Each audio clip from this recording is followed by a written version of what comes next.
নমস্কার সকলকে। আর কিছু বন্ধুরা আসুক, তারপর আমি শুরু করি।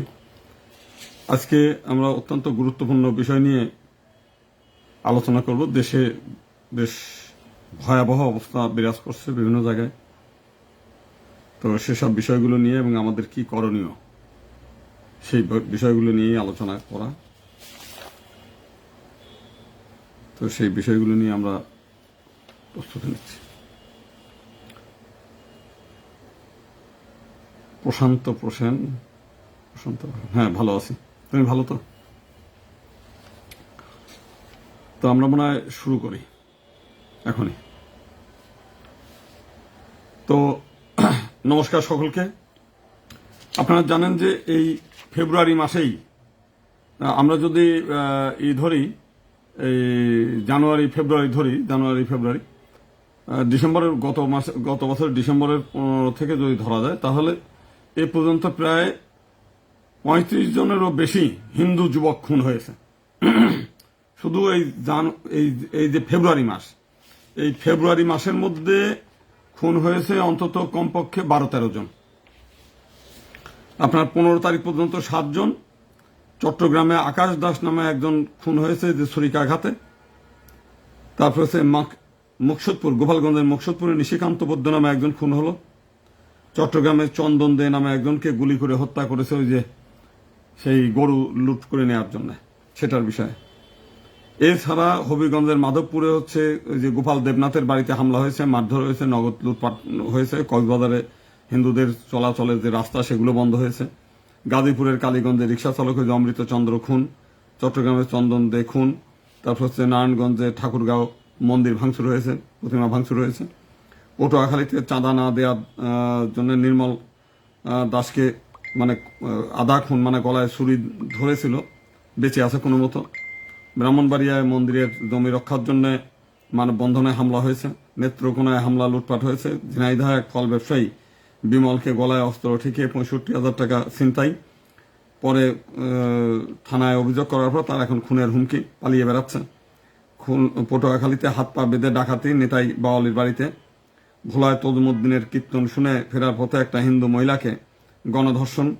বগুড়ার নন্দীগ্রামে হিন্দু গৃহবধূকে মারধর। হবিগঞ্জের মাধবপুরে মারধর।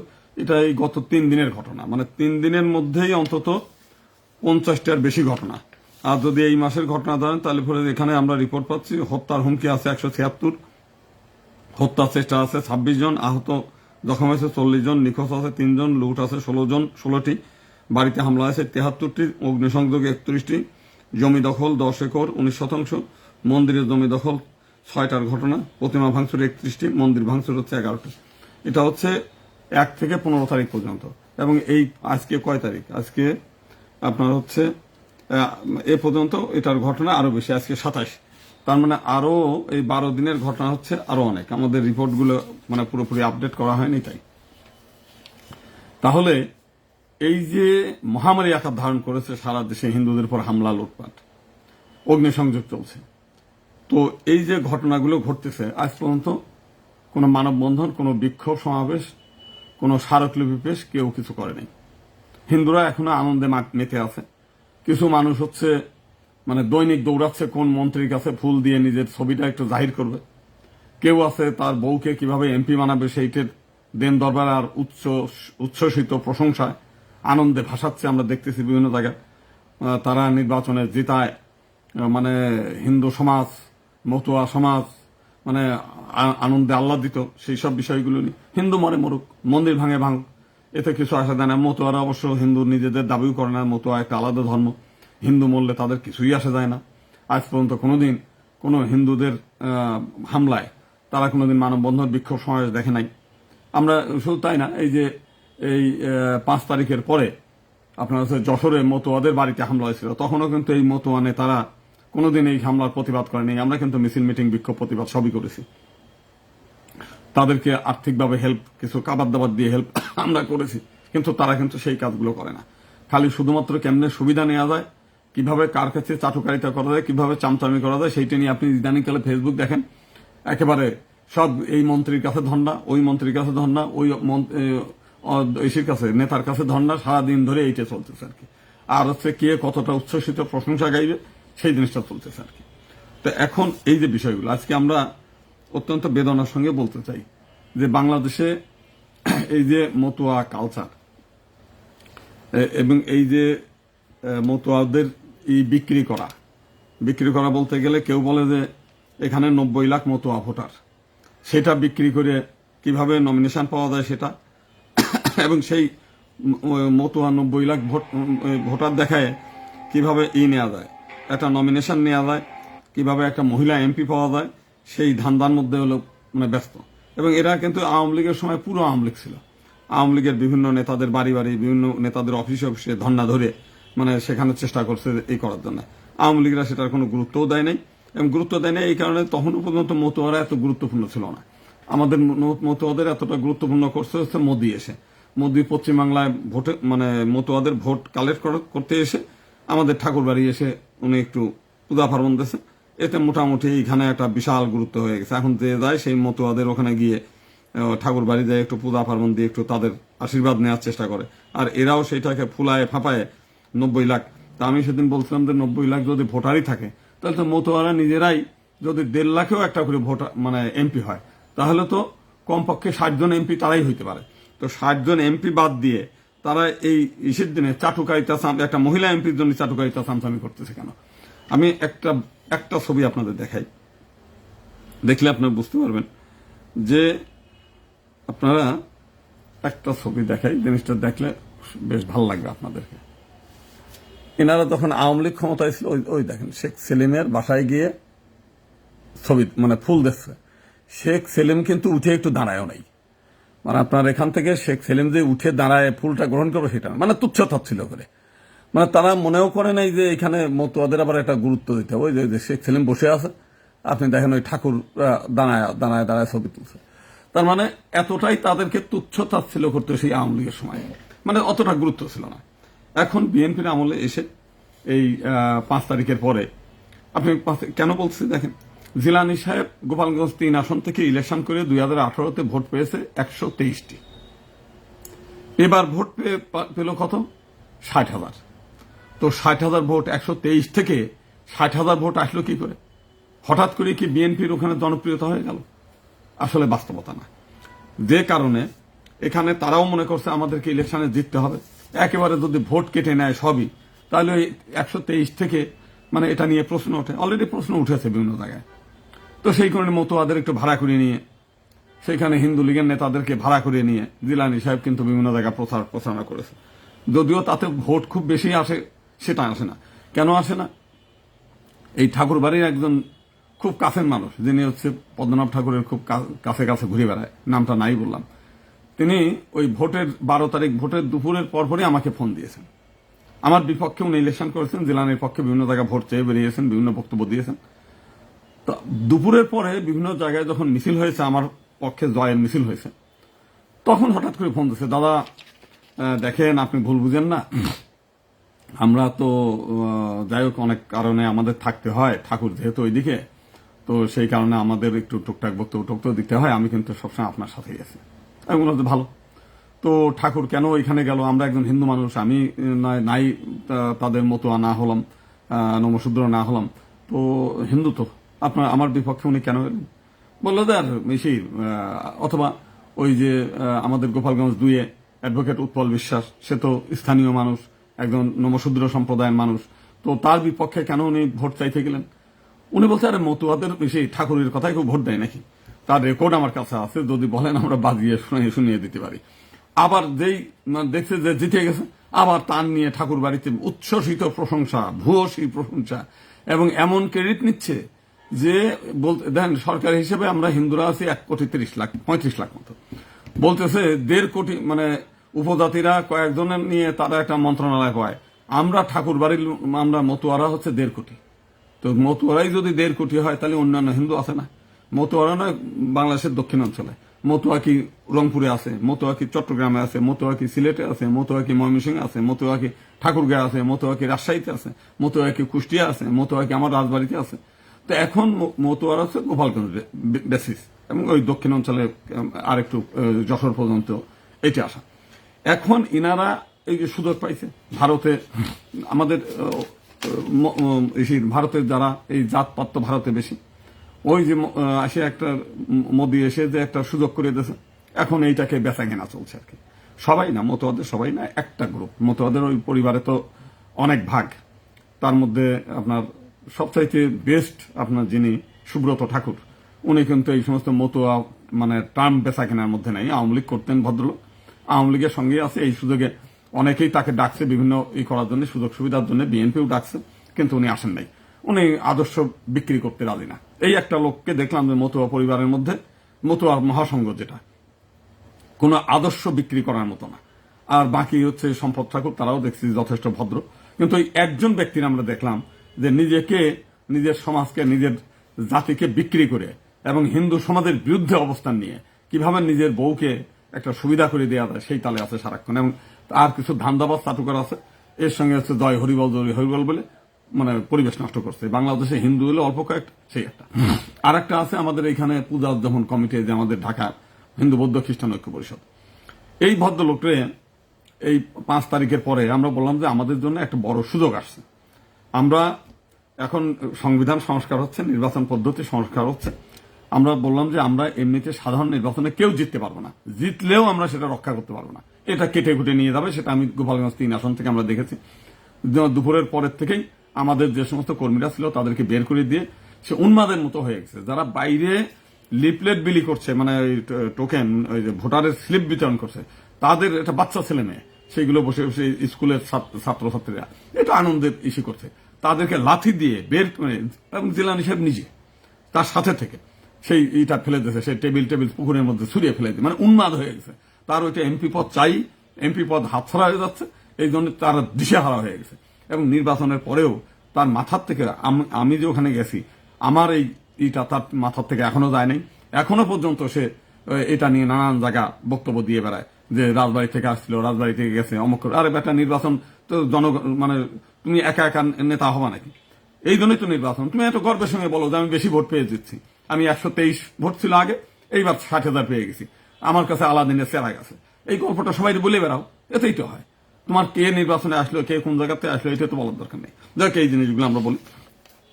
আমরা 5 তারিখের পরে বহুবার আমি লাইভে বলছি যে এই সুযোগটা আছে, এই সুযোগে আমরা যদি এই নির্বাচন কমিশন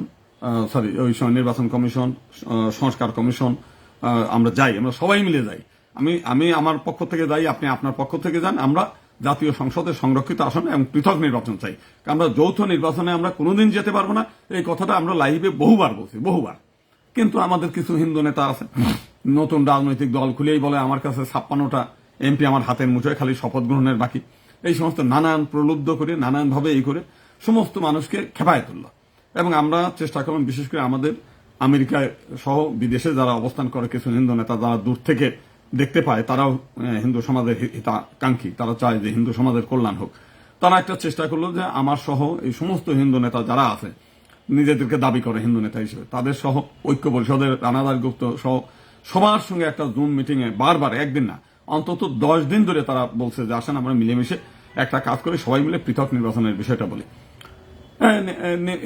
রানাদার গুপ্ত রাজি হলো যে পৃথক নির্বাচন হবে না, এটা নির্বাচন হবে মানে মাইনরিটিদের ভোটে মাইনরিটি এবং সংরক্ষিত আসন। আমি তো হ্যাঁ, সেটাই আমরাও রাজি। আমি তো সেই জিনিসটাই বলি, পৃথক নির্বাচন আর মাইনরিটিদের ভোটে মাইনরিটি। তো এইটা বলে এরপরে নানান কথা আমার বলতেছে, আপনি আগে প্রথমে দেন যে আপনি পৃথক নির্বাচন চান না, এই বিষয়ে আপনি আগে ডিক্লারেশন দেন।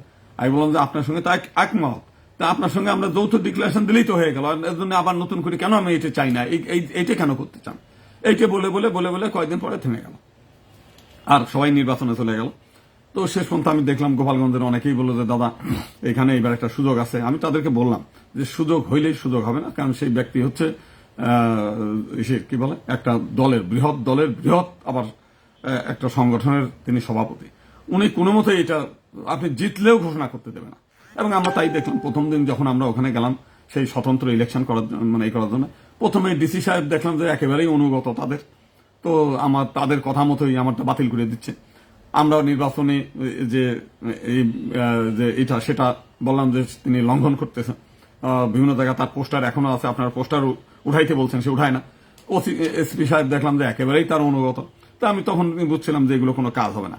তো তারপরে অনেকের অনুরোধে যাওয়া ঢেকে গেলার মতো। তো ঠিক আছে, ইলেকশনে গেলাম। ইলেকশনে যাই দেখে কোনো কর্মী নেই। আমরা ঢাকার থেকে কিশোরগঞ্জের আমাদের সংগঠনের কিছু ছেলে পেলে, আমাদের তবু ছাত্র মহাদশের কিছু ছেলে পেলে মিলে আমরা বিভিন্ন বাড়ি বাড়ি দৌড়ালাম। তারা বললো যে আমরা এতটাই ভয়ের মধ্যে আছি যে 10,000 লোকের বিরুদ্ধে মামলা আছে, আমরা কিছু আপনার সঙ্গে গেলেই আমাদের বিরুদ্ধে মামলায় ঢুকাই দিবে। তো আমরা বললাম যে এখন তো নির্বাচনী ইশতেহার জারি হয়ে গেছে, এখন তো কাউকে গ্রেপ্তার করবে না। এবং আশ্বাস দিয়ে একদিন আমার সঙ্গে 2-3 জন গেল, পরের দিন রাতের মধ্যেই দেখি যে পুলিশ তার বাড়িতে হানা দিছে।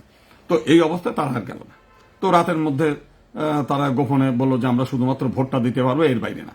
তা আমরা তো সমস্ত এলাকা কভারও করতে পারলাম না, ভোটের লিফলেট আমরা কয়েকজন মিলে কতটা করতে পারবো, যতটুকু দিতে পারলাম ততটুকু। তবে গোপালগঞ্জবাসীর প্রতি আমি কৃতজ্ঞ, তারা স্বতঃস্ফূর্তভাবে, যেখানে আমি কখনোই যাই নাই সেখানেও আমি সেন্টার ফার্স্ট এমন আছে আর কি। হিন্দু মুসলিম সব জায়গায়, শুধু হিন্দুরা তান, হিন্দু এলাকাতেও তারা ভোট কেটে নিয়েছে, মুসলিম এলাকা পারে নাই। তবে মুসলিম এলাকায় প্রায় 13-14টা কেন্দ্রে আমি মানে কোন কেন্দ্রে এমনও হচ্ছে যে সে ভোট পাইছে 182টা, সেখানে আমি 450 বেশি ভোট পাইছি, মানে তার 3 গুণের বেশি। এটা মুসলিম এরিয়ায় বহু জায়গায়। তো স্বতঃস্ফূর্তভাবে তারা ভোট দিয়েছিল, যেটা আমি রক্ষা করতে পারিনি। তারা তখনও বলছে যে আমরা ভোট দিতে পারবো, কিন্তু আপনি রক্ষা করতে পারবেন কিনা। তো আমরা তো রক্ষা করতে পারলাম না। যখন দুপুরের পর হয়ে গেল, তখন আমাদের হিন্দু যারা আমাদের নির্বাচনে যেখানে আমরা এজেন্ট দিয়েছিলাম, আমরা মুসলিম এরিয়ায় এজেন্ট দেই নাই, শুধু হিন্দু এরিয়াতে এজেন্ট দিয়েছিলাম, সেই এজেন্টগুলো নিজেরাই ভয়ে পালায় চলে গেছে যে আমরা যেহেতু জিতে গেছি এখন আমাদেরকে পিটাবে, মারবে, অমক করবে, তমক করবে। তো যাই হলো না শেষ পর্যন্ত, যেটা হয়নি সেটা হয় না। এবং আমি যেটা বহুকাল আগের থেকেই বলতেছি, যেটা হবে না, কোনো মতেই হওয়ার মতো না। আমি এটা নিয়ে 1995 সালে হাইকোর্টে একটা রিট করছিলাম যে পৃথক নির্বাচনের জন্য, যদিও সেটা খারিজ করছিল যে এটা সংবিধানের ব্যাপার, সংবিধান সংশোধন করতে গেলে আপনার পার্লামেন্ট লাগবে। তো সেই পার্লামেন্ট তো মানে কোনোদিনও করবে না, বিএনপিরা চিরকাল থাকবে, তাদের জিম্মি করে রাখা। আওয়ামী লীগ চাইছে তাদের জিম্মি করে রাখা, জিম্মি করে রেখেও যে 2-4টে দালাল, তারাও দালাল বানাইতে চায়, আমাদের লোকও দালাল হওয়ার জন্য রেডি। এবং সেটা কিন্তু আজকে না, আপনি সেই মানসিংহের আমলেও দেখবেন যে সম্রাট আকবরের দালাল হওয়ার জন্য মানসিংহরা নিজেদের হিন্দু মেয়ে নিজেরাই জোর করে ধরে নিয়ে এসে আকবরকে উপহার দিয়ে তারা সেনাপতি হয়েছে সেই আমলে। তারপরে তার আগেও ধরেন, এখন তো আমরা হিন্দু সংখ্যা কম, ইখতিয়ার উদ্দিন মোহাম্মদ বখতিয়ার খিলজি যখন আসছে দেশ দখল করছে, তখন সে আসছে 17 জন নিয়ে। তখন কিন্তু 99% না, মানে 100% হিন্দু, ওই 17 জন কিন্তু গুণার মধ্যে না। তখনও কিন্তু এই হিন্দুরা নিজেরা কামড়াকামড়ি করে, আপনি একটা শূন্য পুরাণ নামে একটা পুরাণ আছে, এই ইখতিয়ার উদ্দিন মোহাম্মদ বখতিয়ার খিলজি দখলের পরে, তখন সে বলছে যে এই হিন্দুরাই কবিতা লেখছে যে ব্রহ্মা হইল পয়গম্বর, বিষ্ণু হইছে অমক। মানে যারা মুসলিমরা আসছে এদেরকে কেউ ব্রহ্মা সাজাইছে, কেউ বিষ্ণু সাজাইছে, তারা নাকি অবতার হিসেবে এসে আমাদেরকে মানে এই আমরা যে নিজেরা ই করে। হিন্দুরা আবার খালি নিজেদের দোষ খোঁজে, মুসলিমদের কোনো দোষ থাকে না। তো সেই দোষের কারণে মানে ওনারা আমাদেরকে শাস্তি দেওয়ার জন্য আইছে। তো এখন আজকে আমার এটা কেন বললাম, আপনি দেখেন যে আমার একটা বক্তব্য নিয়ে 2000 সালে এই যে 24 সালের 6 তারিখে আমি একটা বক্তব্য দিয়েছিলাম। সেই বক্তব্যটা কি ছিল, যে সারা দেশে হিন্দুদের পর হামলা হচ্ছে, বিশেষ করে আওয়ামী লীগের হিন্দু নেতা যারা কিংবা আওয়ামী লীগের সমর্থক যারা, তাদের বাড়িতে হামলা হচ্ছে বেশি। সাধারণ হিন্দুদের বাড়িতেও হামলা হয়েছে, তবে যে অনুপাতে হামলা হওয়ার আশঙ্কা আমরা করেছিলাম সেই পরিমাণ হয়নি। এইটা ইন্ডিয়ান একটা চ্যানেল, সেইটা প্রচার করতে, এইটা তাদের মাথায় মধ্যে ঢুকে আছে। দেখেন এই ধরনের বক্তব্য কিরা দিয়েছেন আপনার মির্জা ফখরুল ইসলাম কি বলছে, সংখ্যালঘুদের উপর হামলা চালিয়ে কিছু মানুষ সুবিধা নেওয়ার চেষ্টা করছে। এইখানে বলছে যে মির্জা ফখরুল ইসলাম আলমগীর বলেছেন কিছু বিচ্ছিন্ন ঘটনা ঘটেছে। আচ্ছা গেল, উনি বলছেন এইটা, তাইলে উনি বললেন যে কিছু বিচ্ছিন্ন ঘটনা ঘটছে। আর আজকে যিনি প্রধানমন্ত্রী তিনি কি বলছেন, তিনি বলছেন যে দেশের সংখ্যালঘু সম্প্রদায়ের উপাসনালয় হামলার পিছনে কোন ধর্মীয় কারণ নয়, রাজনৈতিক কারণ বলে মন্তব্য করেছেন বিএনপির ভারপ্রাপ্ত চেয়ারম্যান তারেক রহমান। তাহলে আজকে তারা বলতেছে তাতে কোনো অপরাধ নাই। আমি একটা ভিডিও দেখাই যে মির্জা ফখরুল ইসলাম আলমগীর যখন একটা মন্দিরে যাচ্ছে, সেখানে সম্ভবত ইসকনের একজন সাধু তাকে বরণ করে নিয়ে যাচ্ছে, মনে হচ্ছে অবতার মহাপুরুষ আসতেছে। সেখানে যিনি ঘোষক, তিনি ঘোষণা দিচ্ছেন যে আপনারা উলুধ্বনি দেন, আপনারা শঙ্খধ্বনি দেন, আপনারা ফুল ছিটায় দেন, মানে তাকে বরণ করার জন্য উঠে পড়ে লাগছে আর কি। অথচ তার বক্তব্য হচ্ছে যে কিছু বিচ্ছিন্ন ঘটনা ঘটছে, মানে কোনো পাত্তাই দেয় না। আমি তো বলছে যে ব্যাপকভাবে হামলা হয়েছে, তো তার কোনো দোষ নাই, মানে মুসলিমদের কোনো দোষ নেই।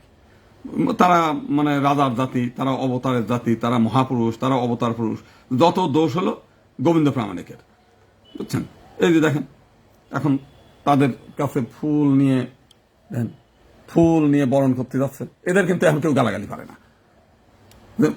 তারা যে এই যে এই কথাটা বলার পরে তাদের যে এখানে গালাগালি পারতে হবে এইটা নিয়ে বলতেছে না, কিন্তু গোবিন্দ প্রামাণিক গেলে পরে তার এখনো ফেসবুকে একটা লিখেছি, হেই উনি 5 তারিখে কি বলছিল, 5 তারিখে কি বলছে, আর এখন কি করতেছে না।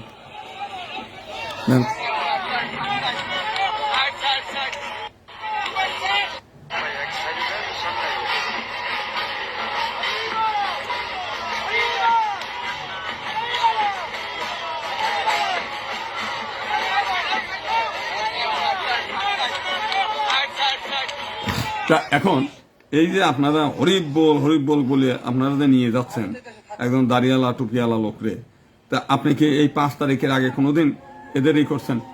জানতেন উলুধ্বনি দিচ্ছেন, শঙ্খের ধ্বনি দিচ্ছেন, ওই যে কপালে চন্দন লাগাচ্ছেন, ওই যে আবার মহিলা মাথা ঠেকাচ্ছেন সঙ্গে তার সঙ্গে। এমনি পর পুরুষ ছুইলে নাকি পাপ হয়, এখন চালনগুলো নিয়ে ওই যে উপরে মঙ্গল প্রদীপ নিয়ে কি করতেছেন আপনারা? এইটা কিন্তু আবার গোপালগঞ্জের খুলনার, যেখানে মানে হিন্দু, মানে এই গোপালগঞ্জে এলো হিন্দুর সংখ্যা এখনো মানে ওটা হলো খুলনার একটা সিট, যেখানে 53% বেশি এখনো হিন্দু ভোট। সেখানে কিন্তু বেশ কয়েকজন হিন্দু দাঁড়াইছে।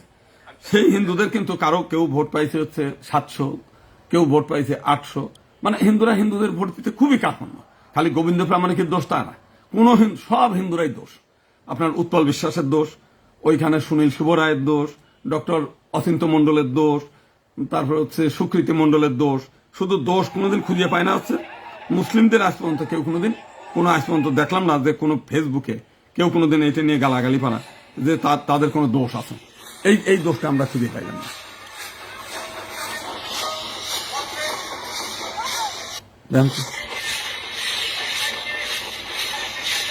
মানে বরণটা কারে, কেমনে বরণ করতে হয় আর কি,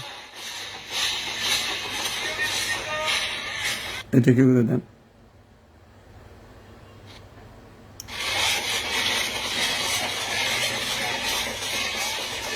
মানে দেবতা বরণ চলতেছে, মহাপুরুষ চলছে, অবতার মহাপুরুষদের বরণ চলছে।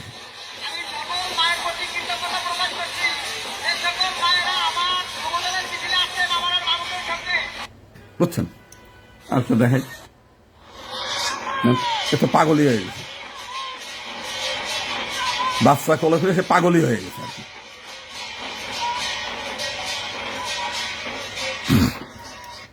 খালি এখন বলেন 5 তারিখের আগে এই হিন্দুদের কোনোদিন শুনছেন বিএনপির নাম শুনতে?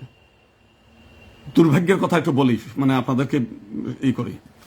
আমি ওই সময় আওয়ামী লীগের সমালোচনা করতাম, সব হিন্দুরা আমার বিরুদ্ধে, এই আপনি আওয়ামী লীগের সমালোচনা করেন, আপনি হলো স্বাধীনতার বিপক্ষে শক্তি, আপনি হলো বিএনপির চর, আপনি হলো এমনকি একটা দূতাবাস থেকে আমাকে এইটা নিয়ে আমরা তখন হচ্ছে বার্গেনিং করতেছি। আমি নিজে শেখ হাসিনার কাছে গেছি, আমরা একটা টিম মিলে, তার কাছে আমরা পৃথক নির্বাচনের কথাটা বলছি। আমরা নিজে ডক্টর কামাল হোসেনের যে জোট তার কাছে গেলাম, আমরা কাছে গেলাম, জামাতের কাছে যাইনি আমরা। তারপরে হচ্ছে কার কাছে গেলাম, মোটামুটি সব রাজনৈতিক দলের যারা আছে প্রত্যেকের কাছে গেছি। যখন আমরা বিএনপির কাছে আমরা যাব যে এইটা নিয়ে আমরা বার্গেনিং করতে যাব, যে আমরা সংসদে সিট চাই, সংরক্ষিত আসন চাই, তখন হচ্ছে একটা দূতাবাসের এক কর্মকর্তা খেপে অস্থির হয়ে গেল। এবং শুধু খেপে না, আমাদেরকে এমন ভাবে বলল যে আমি বিএনপির থেকে কোটি কোটি টাকা নিয়ে আজকে বিএনপির সঙ্গে মিটিং এ করতে যাচ্ছি। তার আগে যে আমরা আওয়ামী লীগের সঙ্গে মিটিং করলাম এইটা তাদের কাছে গেল না। শেষ পর্যন্ত বললো কোনো মতেই আপনি বিএনপির সঙ্গে মিটিং এ যাইতে পারবেন না। আচ্ছা ঠিক আছে, কেন যাইতে পারবো না? কেন? আমরা তো স্বাধীন সংগঠন, আমরা তো সবার কাছে যাচ্ছি, আমরা তো হিন্দুদের স্বার্থ নিয়ে যাচ্ছি, আমরা তো কারোর কাছে দালালি চাটুকারিতা চামচামি করতে যাচ্ছি না। আপনি যেতে পারবেন না। শেষ পর্যন্ত আমার সভাপতি এবং আমার কি বলে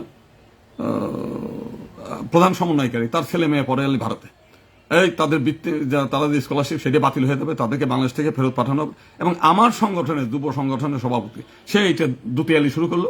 গোবিন্দ প্রামাণিক কবে বিএনপির কোন নেতার সঙ্গে মিটিং করছেন সেই ছবিগুলো ভিডিওগুলো ফেসবুকে ছেড়ে মানে আমার বিরুদ্ধে উস্কানি শুরু করলো। 5 তারিখের পরে বিএনপির এই নেতাদের কাছে কারা গেছে? আমি এখনো পর্যন্ত গেছি। এতদিন ধরে বলতেন যে গোবিন্দ প্রামাণিক বিএনপির সঙ্গে লিঙ্ক করে সবকিছু করে, তারা 5 তারিখের পরে বিএনপির কাছে ধর্ণা ধরছে কারা, মন্ত্রীদের কাছে ফুল নিয়ে দৌড়াদৌড়ি করতেছে কারা? কই, আমি তো যাইনি। আমি দালালি করলে বাংলাদেশে আর কারো, আমার চাইতে বেশি দালালি করার ক্ষমতা কারোর আছে? আজকের প্রধানমন্ত্রী তারেক রহমান তার নিজের ফেসবুক অ্যাকাউন্টে আমার নিজের বক্তব্য শেয়ার করছে। তাহলে উনি আমাকে ভালো মতো চিনছে, আমার বক্তব্য ওনার কাছে ভালো লাগছে। তাহলে যদি কোনো হিন্দু নেতা ওনার কাছাকাছি যাওয়ার সৌভাগ্য অর্জন করতে পারে, সে গোবিন্দ প্রামাণিকের ছিল।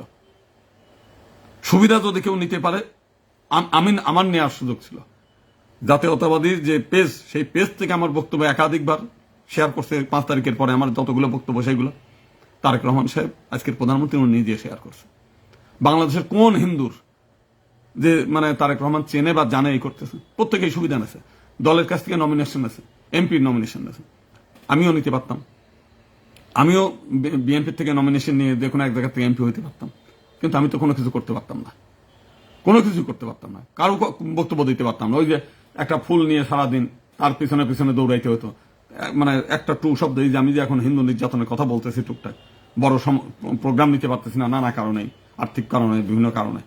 তো একটু আমি শারীরিকভাবে অসুস্থ ছিলাম, যেহেতু ওইখানে দীর্ঘদিন আমার কোনো কর্মী ছিল না। আমি নিজে বাড়ি বাড়ি দৌড়াইছি সকাল 6টা থেকে রাত 12টা পর্যন্ত, খাওয়া নাই দাওয়া নেই, এমনি আমার ডায়াবেটিস সবকিছু মিলে। এটা নিয়ে সেই ডায়াবেটিস ফল্ট হয়ে আমার অনেক মানে শারীরিক ক্ষতি হয়েছে আর কি। তো সেটার জন্য যেহেতু আমার কর্মী নাই, সেই জিনিসগুলো আমি করেছি। তো করতে গিয়ে এখনো পর্যন্ত আমার শরীর ঠিক হয়নি। তো আমি ফেসবুকে তো লাইভে কতকারও বলছি, ফেসবুকে লেখালেখি করতেছি, মানুষকে সচেতন করার চেষ্টা করতেছি। আমি চেষ্টা করতেছি যাতে অন্যেরা একটু মিছিল মিটিং বিক্ষোভ প্রতিবাদ করে। একসময় সেই 5 তারিখের পরে সেই হিন্দু জাগরণ মঞ্চ 5 থেকে আমি 6 তারিখে একটা বক্তব্য দিয়েছিলাম, সেটা নিয়ে খুব মানে এখনো পর্যন্ত মানুষের মাথার থেকে বলে নাই। আমি গোপালগঞ্জে গেছি, এটা নিয়ে প্রত্যেক বাড়ি বাড়ি আমার কৈফিয়ত দেওয়া লাগছে। আমি তখন বলছি যে আপনার বাড়িতে হামলা হয়েছে, কয় না। আপনার এই গোপালগঞ্জ মানে সেই কোটালীপাড়া হামলা হয়েছে না, টুঙ্গিপাড়া হয়েছে না, গোপালগঞ্জ শহরে হয়েছে না, আপনার আশেপাশে আত্মীয় স্বজন বিভিন্ন জেলায় আছে, তাদের বাড়িতে হামলা হয়েছে, কয় হয়নি। তাই বলে কোথায় আপনি হামলাটা দেখলেন কোথায়? বলে যে আমরা এসে যে RTVতে দেখছি। আমার না হোক, সারা বাংলাদেশের হিন্দুদের পর হামলা হয়েছে। তাই তা সারা বাংলাদেশের হিন্দুদের পর হামলা হয়েছে, আপনি নিজে গেছেন কোনো জায়গায় তদন্ত করতে গেছেন? কয় যায়নি। আমি বললাম যাদের বাড়িতে হামলা হয়েছে, না খেয়ে মারা গেছে, যে এখনো একটা ভিডিও আছে, সেই মহিলা মানে মানে কতটা কাতর স্বরে বলতেছে যে আমার মানে জামাইরা ফেরত দেন, আমি নিজে পাগলের মতো থাকি, আমি নিজে বলতে পারি না, এক জায়গায় যাইতে গেলে আরেক জায়গায় আসি, এক জায়গায় বারবার করে ঘুরি, আমার হাজবেন্ড ছাড়া আমার কেউ নাই, আমার বাবা নাই, আমার মা নাই। তো মানে এইরকম একটা ভিডিও, সেই ভিডিওটা আমার কাছে ছিল। আমি বললাম যে এই যে মহিলা বলতেছে এদের বাড়িকে 2 কেজি চাল দিয়ে আসছেন, কোন সময় এই করছেন? কয় না। তো এখন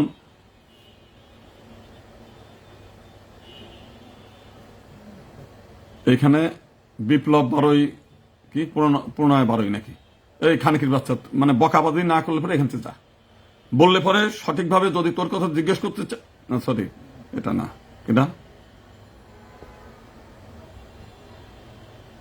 কে একজন গেল আর কি। আমরা বকা দিতে জানি, তোমরা মনে করে না যে আমরা মানুষের করতে জানি। আমরা যেমন যে খেজুর গাছের সঙ্গে আলিঙ্গন করতে নেই, খেজুর গাছের সঙ্গে হাসল দিয়ে করতে হয়। আমার কথা হচ্ছে, যদি আমার কোনো কথা যদি মিথ্যা হয়, আমি যদি কারো কাছে চাটুকারিতা করি, চামচামি করি, ব্যক্তিগত সুবিধা নেই, তখন আমার বলবে আর কি। গোবিন্দ প্রামাণিক এই দীর্ঘ প্রায় 40টা বছর যাবত আমি এই রাস্তায় ঘুরে বেড়াই, নিজের পকেটের পয়সা ব্যয় করি, এখনো পর্যন্ত মামলা মোকদ্দমা করি, বেশিরভাগ ক্ষেত্রে হিন্দুদের কাছে পয়সা নেই না, ফ্রি মামলা করি। কে কতটা আছে, কোন জায়গার থেকে আছে, প্রত্যেকেই তো ধান্দামি করে, ব্যক্তিগত সুবিধা নেওয়ার জন্য দৌড়াদৌড়ি করে। কোনোদিন আমরা করি নাই, ভবিষ্যতেও কোনোদিন করবো না, আমরা কথা বলছি।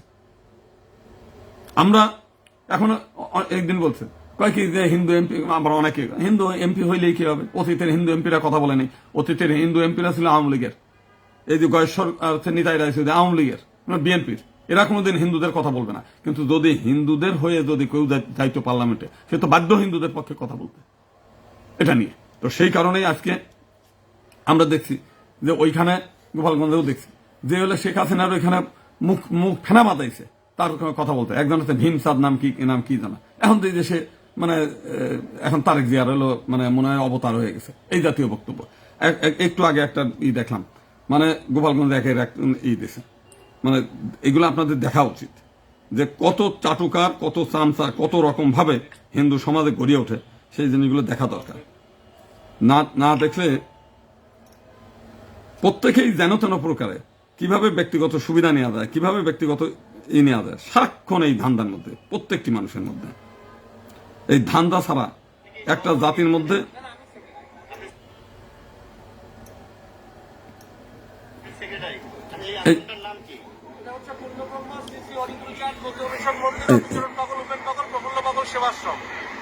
এই আশ্রমটার মূল মন্দির ও বিচরণ পাগল 12তম বাৎসরিক মহোৎসব করছে এখানে। আর আপনি বললেন যে লোকের সমাগম, এটা কোনো সীমা নাই, এখানে অসীম। সারা রাত লোক আসলে সারা রাত খাবার দিব আমরা ঠাকুর এবং তার সন্তান, আমরা যাকে আমরা মহাকাল মহেশ্বর পতিত পাবন বলি, শিব অবতার শ্রী শ্রী গুরুচাঁদ ঠাকুর কর্তৃক প্রবর্তিত যে মতুয়া ধর্ম, সেই মতুয়া ধর্মের আলোকে এই আশ্রম। তাহলে বোঝেন এরা হলে এখন মতুয়া ধর্ম হয়ে গেছে, আলাদা ধর্ম হয়ে গেছে। ইতিমধ্যে ভারতের কিছু ইরারা বলে আমরা হিন্দু না। তাইলে এখন যদি আপনারা নিজের সমাজকে, এই যে একটা দেখেন সন্তোষ কুমার বাড়ুই, অত্যন্ত আনন্দিত এর জন্য মসজিদ মন্দির এবং দীক্ষায় আপনার দীর্ঘায়ু এবং আপনার পরিবারের শান্তির জন্য কোনো হানাহানি তাই জাতি আজ গর্বিত। একই পরিবারে 3 জন রাষ্ট্র নায়ক পৃথিবী মানে প্রশস্তি গাচ্ছে আপনার জিয়া, খালেদা জিয়া, তারেক রহমান, তার প্রশস্তি চলছে। নেই কোনো হানাহানি, তাই আবার নিজের ফোন নাম্বার দিয়েছে, হ্যাঁ, যোগাযোগ করার জন্য। উদ্ভাসিত তাহলে বুঝলেন যে একটা এই যে চাটুকার সমাজ, আপনি এই ভদ্রলোককে আওয়ামী লীগের আমলে কোনো সময় মানে দেখাইতে পারবেন যে সে বিএনপির পক্ষে একটা বক্তব্য দিয়েছে? মানে যখন কেউ খালি ক্ষমতা পাইলেই হয় তার পিছনে কেমনে ছুটাছুটি করে সেইটাই। আজকে আমি তো বললাম যে আপনার ওইটা একটু দেখাই আপনাদের, জিনিসটা ভালোই হবে। মানে যেই ক্ষমতায় আপনি যদি বসেন, এই চাটুকার শ্রেণী আপনার পিছনে পিছনে একেবারে মানে বসে যাবে আর কি।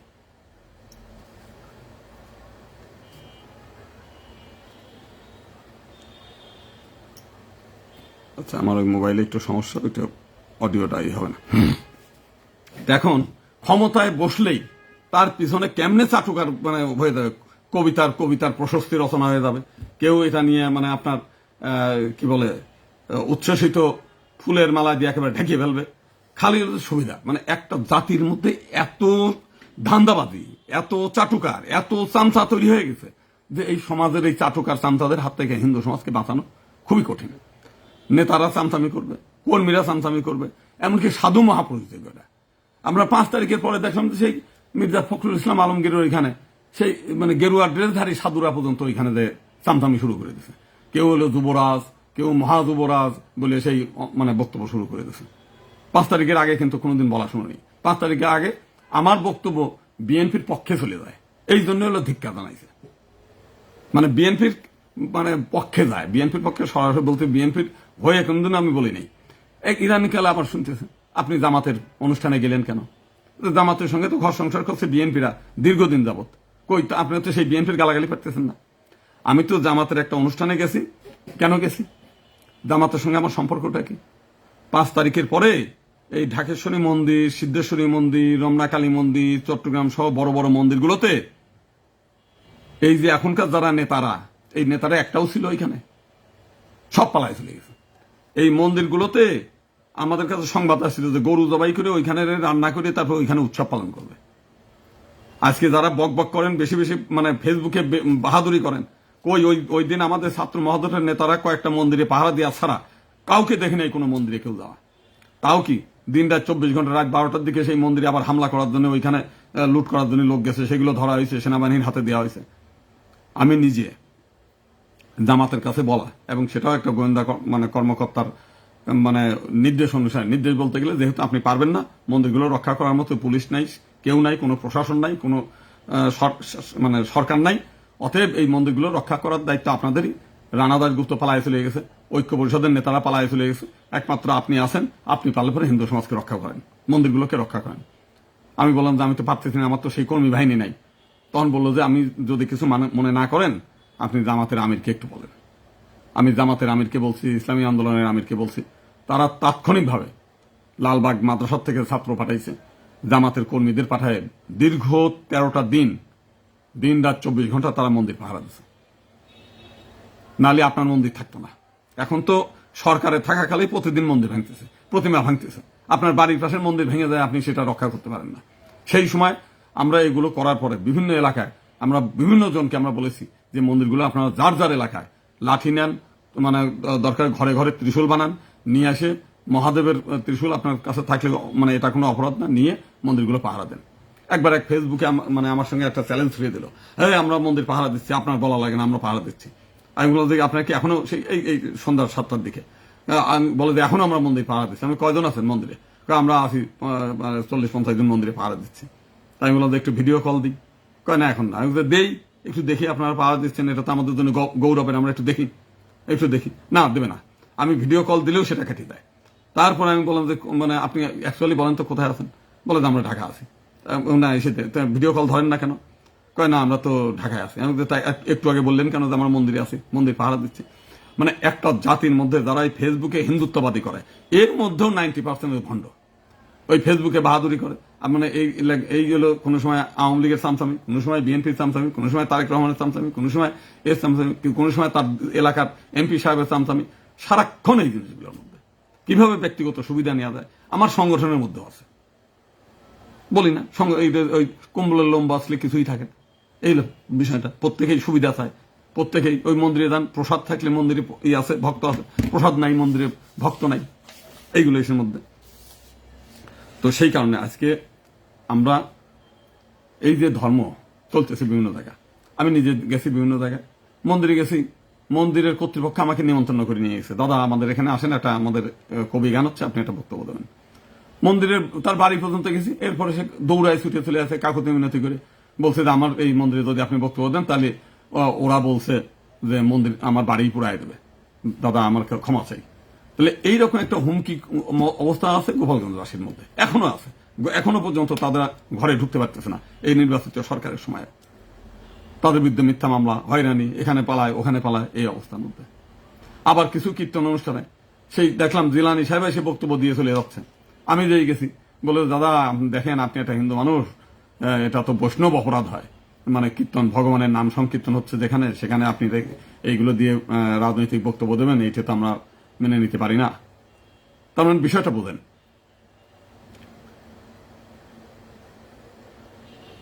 তো এখন হলো তো আমরা ভগবানের এই হয়, কিন্তু যদি মুসলিম কোন নেতা গেছে তাদের উলুধ্বনি দিয়ে, শঙ্খধ্বনি দিয়ে, সেই মঙ্গল প্রদীপ জ্বালায়, ফুল দিয়ে, কীর্তন টীর্তন সব বন্ধ করে দিয়ে তারা গেছে। কিন্তু হিন্দু লোক গেলে পরে তাদের যত আপত্তি। কেন আপত্তি হয় বলেন তো? কারণটা কি? কারণটা হচ্ছে এইটাই যে যারা এই মন্দির কমিটি, এগুলো সবই ধান্দাবাজ। আওয়ামী লীগের সময় ধান্দাবাজি করছে, মানে এখানে মন্দিরের কমিটি নেয়, পদ নিতে চায়।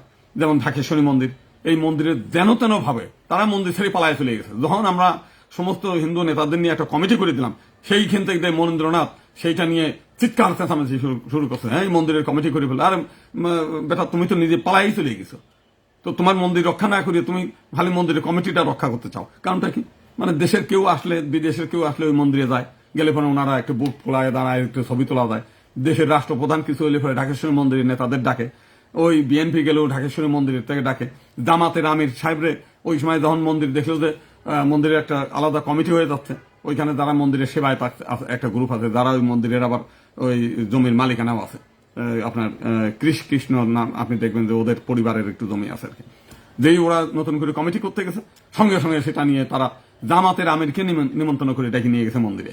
যাই ওনারা বুঝাইতে চাইছে যে আমরা আওয়ামী লীগ, বিএনপি, জামাত সবার সঙ্গে আমরা সম্পর্ক রাখতেছি, অন্তত মন্দিরের কমিটি যেন আমাদের হাত ছাড়া না হয়। ঠিক এইরকম প্রত্যেক জেলায় জেলায় তাই এরা মনে করে যে এমপি সাহেবকে যদি আমি হাতে না রাখি, পরবর্তীকালে আমি কমিটি থাকতে পারবো না। কারণ এদের তো ধর্মবোধ নাই, এরা না জানে একখান গীতার শ্লোক, না পারে হলো বেদের মন্ত্র না পড়ে, এরা বেদান্ত পড়ে না, উপনিষদ পড়ে না, রামায়ণ পড়ে না, মহাভারত পড়ে না, কিচ্ছু না।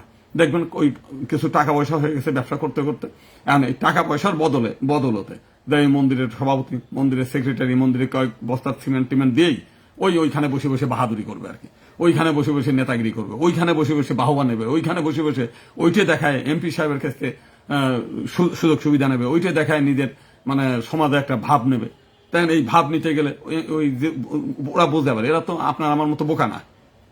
যদি বোঝে যে উনি এমপি হয়ে যাচ্ছে, যেহেতু আওয়ামী লীগ নাই, অতএব এনারা এমপি হয়ে যাবে, এনারা মন্ত্রী হবে, অতএব আগের থেকে কীর্তন টীর্তন গুল্লায় থাকে, এগুলো বন্ধ থাকে, এগুলো ভগবানের নামটা ম্যাম লাগবে না, কারণ ভগবানের চাইতে বড় হলে ওই মন্ত্রীরা, ভগবানের চাইতে বড় হলে এমপিরা, তাদেরকে নিয়ে এসে কেমনে তুষ্ট করা যায়, কেমনে তাদেরকে প্রশংসা করা যায়, তাদেরকে কিভাবে মানে করা যায়, সেইটা করার জন্য উলুধ্বনি, শঙ্করধ্বনি, মঙ্গল প্রদীপ জ্বালায়, আবার যদি মহিলারা মানে উলুধ্বনি নাও দেয় তাদেরকে আবার উলুধ্বনি দেওয়ার জন্য, এই আপনারা উলুধ্বনি দিচ্ছেন না কেন, উলুধ্বনি দেন, আপনারা শঙ্করধ্বনি দেন, আপনারা নিয়ে এসে উলুজোকাত দেন, এইগুলো করে করে তাদেরকে রাখা কেন?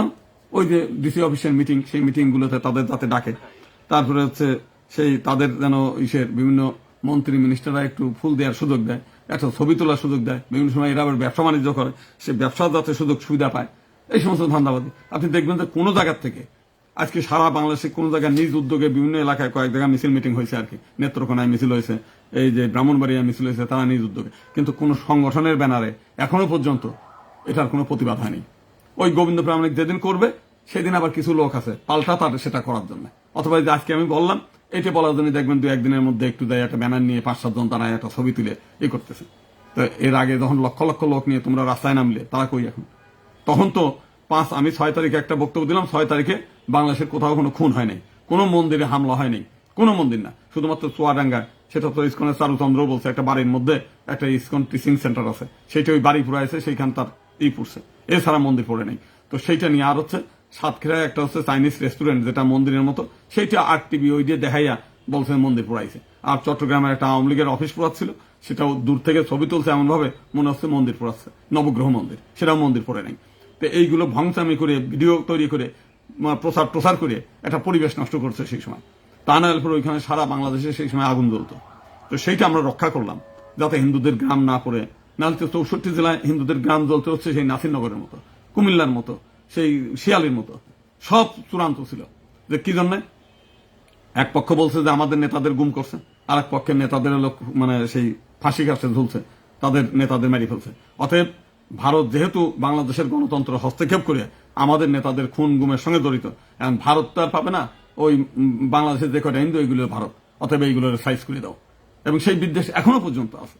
তো সেইগুলো আমরা নিজেরা থেকে বিভিন্ন নেতাদের সঙ্গে আলাপ আলোচনা করে সেগুলো আমরা কৌশল করে রক্ষা করলাম। কারণ হিন্দুরা তো ফেসবুকে ফটর ফটর করতে পারে, কোনোদিন কোন রুখে দাঁড়ায় কোন মানে হিন্দু সমাজকে রক্ষা করার আমরা দেখিনি।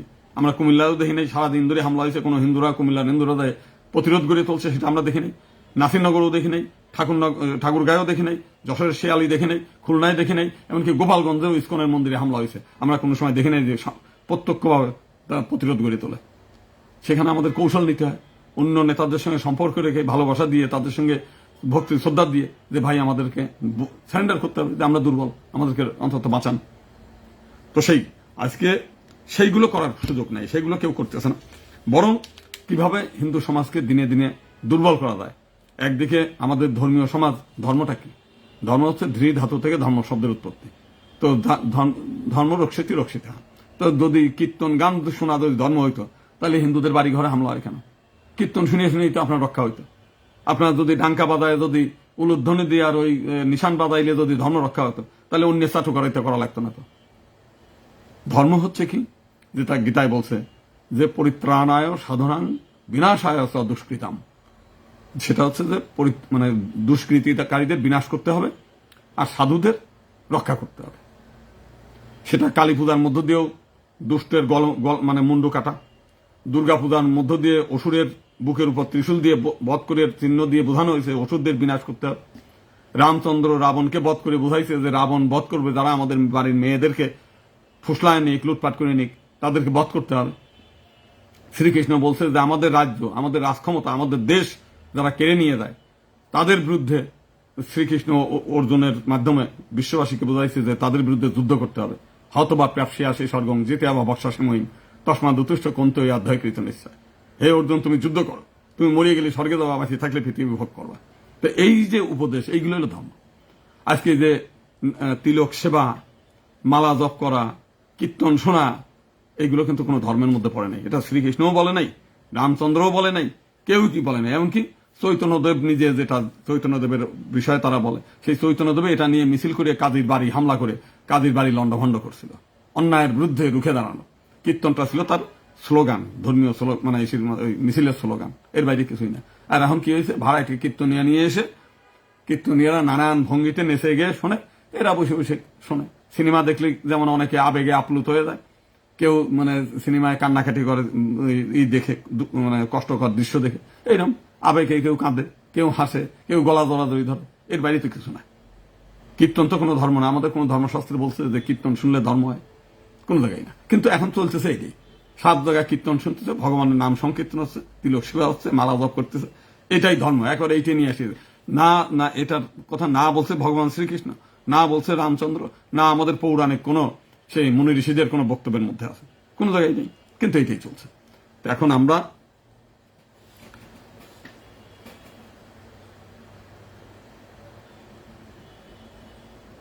তো সেই কারণে আমরা যেটা বলতে চাই যে এখন যেটা গেছে তো গেছে, ভগবানের যে একটা বিশাল সুযোগ আমাদের হাতে ছিল, আওয়ামী লীগ ছিল না, এই সুযোগে হিন্দুরা বিভিন্ন জেলায়, অন্তত খুলনা 1, গোপালগঞ্জ 2, গোপালগঞ্জ 3, ঠাকুরগাঁ এলাকা, দিনাজপুর বেশ এলাকায় এখনো অন্তত 40%-এর বেশি যেখানে হিন্দু আছে, 30%-এর বেশি হিন্দু যেখানে আছে, সেই হিন্দুরাও একচাটিয়া শুধু হিন্দু প্রার্থীদের নির্বাচনে জিতায় নিয়ে আসতে পারত তারা। যেহেতু কোন দলই এই যে আমরা সংরক্ষিত আসন বলি, পৃথক নির্বাচন বলি, এটা এমনি এমনি দেবে না। একসময় বিএনপি কিন্তু 30টা আসন সংরক্ষিত দিতে চেয়েছিল। আমরা 1991 সালে যখন খালেদা জিয়া ছিল, তার সঙ্গে আমি নিজে এসেছিলাম, আমি নিজে S N Goswami, barrister Nikhilesh Dutta, তারপর হচ্ছে খুলনার মনোরঞ্জন দাস, আমরা মিটিং করে তার কাছ থেকে একটা আশ্বাস নিয়ে আসছিলাম যে ওনারা জিতলে 30টা আসন দিবে। কিন্তু পরবর্তীকালে ওনারা কথা রাখে নাই। ওই যে যেমন এখন হা না ভোটে জুলাই সনদ বাস্তবায়ন করবে, এখন করবে না, মানে এনাদের এই অভ্যাস আছে আগের থেকে। তো এখন ওনারা যে জিনিসটা করতে পারে করবে। ওই যে মতুয়াদের একটা, মহিলাদের একটা এমপি দিবে, কেন দেবে? হিন্দুদের মধ্যে গুতোগুতি করার জন্য। ওনারা বলবে মতুয়া সমাজ আর হিন্দুরা, মানে এরা তো সবসময় বিভেদ নীতিতে মানে খুব পারঙ্গম। দেখবেন যে বিএনপি ঠিক একটা ওইটা দিবে, ওনারা শেষ পর্যন্ত মতুয়া আর হিন্দু আলাদা আলাদা করবে, মতুয়া সমাজের উন্নয়ন করবে, মতুয়া সমাজের এটা করবে, ওইটা করবে, আবার হিন্দুদের চাইলে দেবে না। মানে সবসময় এই বিভেদ করতে, যেখানে বিভেদ আছে সেই জায়গাতে তারা একটা দেখবেন যে মহিলা এমপি দিয়ে, তাদের দিয়ে ওইখানে আবার গ্রুপিং তৈরি করবে। তারা দেখবেন যে ওইখানে যারা হিন্দু আছে, সাধারণ হিন্দু, তাদের বিরুদ্ধে নির্বাচনে দাঁড়াবে, মুসলিমদের পক্ষে দাঁড়াবে, ওদেরকে কাঁটা দিয়ে কাঁটা তোলা, ঘুঘু দিয়ে ঘুঘু ধরা, এই ঘুঘু দিয়ে ঘুঘু ধরার কাজটা বিএনপি করবে, এটা করবে, দেখবেন একজন এমপি বানিয়ে দিবে। এখন হলো যেটা এই কাজ করতে তারা উস্তাদ, কিন্তু টোটাল হিন্দু সমাজের ওই বলবে যে আমরা হচ্ছে রেইনবো দেশ গঠন করব। তারেক রহমান সাহেব বক্তব্য দিয়েছে, আমাদের প্রধানমন্ত্রী। কিন্তু রেইনবো করার জন্য কয়জন হিন্দুকে সংখ্যানুপাতে কয়জন হিন্দু পাই? আমরা তো 20 জন হিন্দু পাই, মহিলা পাই অন্তত 6 জন, তাহলে 30 জন যদি সরকারি হিসাবে, এই 30 জন কি তারা দিয়েছে? দেয়নি। মন্ত্রী পাই কয়জন? অন্তত 4 জন মন্ত্রী পাই, দেশের সংখ্যানুপাত দেয়নি। বিভিন্ন জায়গায় নিয়োগ, এই যে হাইকোর্টে অ্যাটর্নি জেনারেল, ডেপুটি অ্যাটর্নি, সহকারী অ্যাটর্নি প্রায় 450-এর উপর করছেন, সরকারি কর্মকর্তা নিয়োগ করছেন, হিন্দু নাই, 1 জন 2 জন। তো এমনি আগামীতে কোনো হিন্দুরা তো চাকরি বাকরি পাবে না, কোন জায়গায় পাবে না, ওই 2-1 জন নামে মাত্র পাবে। তো এখন যদি এই হিন্দুরা এমপি হয়ে আসতে পারত, অ্যাডভোকেট, এটা যদি কি বলে, উৎপল বিশ্বাস, আর সুকৃতি মণ্ডল, ওই যে ডক্টর অচিন্ত মণ্ডল, সুনীল শুভ রায়, আরো যারা যারা বিভিন্ন জায়গায় ইলেকশন করছে, তারা অন্তত হিন্দুদের চাকরি বাকরির ব্যবস্থা করতে পারত, সংখ্যানুপাতে চাকরির কথা বলতে পারত, বৈদিক ইউনিভার্সিটির কথা বলতে পারত, হিন্দু বিশ্ববিদ্যালয়ের কথা বলতে পারত, সংস্কৃত বিশ্ববিদ্যালয়ের কথা বলতে পারত, তারা পার্লামেন্টের সংখ্যানুপাতে বাজেট দাবি করতে পারত, তারা যে কয়টা চাকরি বাকরি দিতে পারত, একটা বিশাল প্রভাব বিস্তার করতে পারত। তো হিন্দুরা তো সেটা চায় না। একটা জাতির মধ্যে ওই যে দাসত্ব ভাব, ওই যে মানে সবাই নিজেদের, আমাদের গুরু সাহেবরা যেমন দাসত্ব শেখাইছে, তো মানে আপনার শ্রীকৃষ্ণ অর্জুনকে ই করছে সখা হিসেবে, বন্ধু হিসেবে, আর ইনার হলো দাসী হিসেবে। সবাই নামের আগে দাসী লাগান, নামের আগে দাস লাগান। শ্রীকৃষ্ণকে কাউকে দাস বানাইতে চাইছে, শ্রীকৃষ্ণকে কাউকে দাসী বানাইতে চাইছে। এরা নিজেরা ওই যে দাসী মনোভাব আপনার মনের মধ্যে ঢুকাইছে, আপনি এখন ওই দাস হইতে চান। আপনি হচ্ছে এমনকি ঠাকুর বাড়ি, সেও বলছে আমি আপনার একজন কর্মী হয়ে থাকতে চাই, তার ভিডিও আছে। আপনারা দেশের হাজার হাজার মানুষ তারে প্রণাম করেন, সে ঠাকুর বাড়ি, তার মধ্যে একেবারে মনে হয় যে ঠাকুরের মানে অংশ তার মধ্যে আছে, আর সে হচ্ছে জিলানি সাহেবের কর্মী হয়ে থাকতে চায়। তাহলে বোঝেন তো, তাহলে তো আপনার ঠাকুরের প্রণাম করে জিলানিরে সবাই যে এরপরে ওই ঠাকুর বাড়ি ডাঙ্কা না দিয়ে জিলানির বাড়ি যায় ডাঙ্কা ডাঙ্ক নিয়ে যায়, ওইখানে যায় বারণ উৎসব করেন আপনারা যেভাবে করতেছেন। অথচ কোনো মতুয়ারা এটা প্রতিবাদ করতেছে না, তারা কিন্তু বলতেছে না যে এটা অন্যায় করতেছে। আজকে কিন্তু লক্ষ লক্ষ মতুয়া আছে ওই এলাকায়, তারা দেখতেছে, জানতেছে, কিন্তু এটা প্রতিবাদ। তারা যে একটা ধর্মটাকে নষ্ট করতেছে। জিলানি সাহেবের স্ত্রী দেয় কোনো কথা নাই, একজনের রান্না করতেছে একটা মহিলা, তার ডেক্সির মধ্যে একেবারে হাতা তরকারির মধ্যে হাতা দিয়ে নাড়তেছে। উনি কি আসার সময় গরু খেয়ে আসছে নাকি গরু রান্না করে আসছে সেটা দেখতেছে না, কিংবা একটু পবিত্রতা অর্জন করে। আমাদের হিন্দু মহিলারা তো এখনো রান্না করতে গেলে কাপড় চোপড় পরিষ্কার করে মানে শুদ্ধ কাপড়ে বসে রান্না করে, সে কিন্তু এটা করতেছে, ওইটা নিয়ে খাচ্ছে। জিলানি সাহেব দেখতেছে সেখানে প্রসাদ হচ্ছে, সে প্রসাদের ডেক্সির মধ্যে মানে হাত দিচ্ছে। উনি কি গরু খেয়ে আসে এটা করলো, মানে কিংবা মানে পায়খানা প্রস্তাব না করে আসে মানে হাত মুখ না ধুয়ে ওইখানে এসে ডেক্সির মধ্যে হাত দিল, ওইটা প্রসাদ, ওইটা আবার ভক্তদের খাওয়াচ্ছেন, সে কাজটাও করছেন। এটা নিয়ে কোনো ভক্তদের মধ্যে ন্যূনতম মানে একটা সেন্স নাই যে এইটার একটা প্রতিবাদ হওয়া উচিত, যে আপনি আমার ধর্মীয় মানে এসে প্রসাদের মধ্যে আপনি ডেক্সির মধ্যে হাতাহাতি করতেছেন কেন? নির্বোধের মানে কতটা নির্বোধ হইলে এই কাজটা করে। তো সেই কারণেই একটা সমাজ, একটা জাতি বাঁচানোর জন্য সেই জাতির কিছু স্বাতন্ত্র্য বোধ থাকা দরকার। এই যে হবিগঞ্জের মানে বানিয়াচঙে মানে হবিগঞ্জেই গতকাল একটা ইফতারির অনুষ্ঠানে সেইখানে কে গীতা পাঠ করছে, মুসলিমরা খেপে গেছে, সেটা নিয়ে প্রতিবাদ করতেছে। কই আপনারা প্রতিবাদ করেন না কেন? তারা তো তাদের ধর্ম রক্ষার জন্য, ধর্মের সংস্কৃতিটা রক্ষার জন্য তারা রুখে দাঁড়ায়, আপনি কেন করতেছেন না? আপনি আরো সুযোগ করে দিচ্ছেন, আপনার ধর্মটাকে নষ্ট করার জন্য, আপনার সংস্কৃতিটাকে নষ্ট করার জন্য যা যা করার দরকার সবই করতেছেন, আপনারা এই সুযোগ করে দিচ্ছেন। আজকে পশ্চিমবাংলায় সেখানে মুসলিমরা যে হুঙ্কার দিচ্ছে, বলতেছে আগামীতে পশ্চিমবাংলা আমরা ক্ষমতায় আসবো, এই সমস্ত লক্ষ্মী পক্ষের ভান্ডার আমরা রাখবো না। তাহলে পশ্চিমবাংলায় মুসলিমরা সংখ্যালঘু, তারা যদি ওই রকম হুঙ্কার দেয় আপনি কেন দিতে পারেন না? কেন? ওই যে আপনার সাধুগুরুরা সব দাসী হিসেবে আপনাদের মানে মনের মধ্যেই দাসী হিসেবে করে ফেলছেন, আপনারা দাসী হয়ে গেছেন, দাস হয়ে গেছেন। আপনার কৃষ্ণের সখা হইতে পারেন নাই, কৃষ্ণের বন্ধু হইতে পারেন নাই, কৃষ্ণ যেটা বলছে সেটা করতে পারেন নাই, আপনারা দাসী হবেন। আপনারা যেভাবে চান একটা জাতি মৃত্যুর হওয়ার জন্য যা করার দরকার সবই আপনারা করতেছেন। তো এখন আমরা যেটা বলি, যেটা হওয়ার তো হয়েই গেল, এটা নিয়ে দীর্ঘদিন ধরে সে 5 তারিখের পর থেকে বহুবার লাইভে বলছি, বহুবার চেষ্টা করছে, কেউ আগায় আসে না। না আসলে একটা জাতি মরিয়ে গেলে তার আমার কিছু না, আমি তো সুপ্রিম কোর্টের উকিল, আমার গায়ে তো হাত দেওয়ার ক্ষমতা কারণ নেই, আমার বাড়িতে হামলা করার ক্ষমতা কারণ নেই, কিন্তু অন্য জায়গা আছে। তা আপনার মূল্যে আমি তো কিছু করতে পারবো না। চেষ্টা করতেছি নিজের শ্রম দিয়ে, নিজের রক্ত দিয়ে, নিজের মেধা দিয়ে, নিজের বুদ্ধি দিয়ে। আর কিছু তো অন্যেরা এসে বাহবানায় আরো আমাদের সমাজটারে নষ্ট করছে। পার্শ্ববর্তী দেশের কিছু নেতারা এসে 5 তারিখের পরে ওইখানে বর্ডার এলাকায় ডেকে নিয়ে যায়, সেখানে ভিডিও করছে, করে বর্ডার সিল করে দিয়েছে, ভিসা বন্ধ করে দিয়েছে, উস্কানি দিছে। একটা টেলিভিশন চ্যানেল উস্কানি দেয়, এই হিন্দুরা থাকতে পারবে না, এই হিন্দুরা দলে দলে চলে আসেন, এইখানে এই হচ্ছে ওইখানে হচ্ছে। যেই এইটা বলার পর আতঙ্ক তৈরি করে ঠাকুরগাঁর দেখলাম যে সেই পাসপোর্ট অফিসে হাজার হাজার হিন্দুরা গেছে পাসপোর্ট করতে, গোপালগঞ্জের পাসপোর্ট অফিসে হাজার হাজার হিন্দুরা পাসপোর্ট করতে গেছে। এইগুলো আবার ছড়াইছে, ছড়ানোর পরে ভারত করলে কি ভিসা বন্ধ করে দিল। মানে তারাই উস্কানি দিচ্ছে, তারাই আপনার মাঠে নামাচ্ছে, তারাই আবার ভিসা বন্ধ করে আপনার আটকায় দিচ্ছে। তারা চাচ্ছে না যে আপনার হিন্দু সমাজ এখানে শক্তিমান হয়। এখন আবার এখানকার কয়েকজন নেতা বলে আমরা তো তারেক রহমানকে পক্ষে সাপোর্ট দিয়েছি। আমি বললাম যে কবে সাপোর্ট দিলেন? আমরা তো এর আগে যতবার বলছি যে আপনারা কোনো একটা দলের প্রতি নতদানও হেন না, বিএনপির সঙ্গে আপনারা একটা সম্পর্ক রাখেন। সেইটা করতে গেলে তো আমরা বিএনপির সঙ্গে তখন একটা বার্গেনিং এ গিয়ে আমরা একটা সুবিধা করে নিতে পারতাম, বাংলাদেশের হিন্দুদের যে দাবি দেওয়া সেগুলো পূরণ করে নিতে পারতাম। একচাটিয়া এখন যে ভোট দিল হিন্দুরা, সবাই ভোট দিচ্ছে একচাটিয়া, একবার দলবল সহকারে, কোনো শর্ত ছাড়া।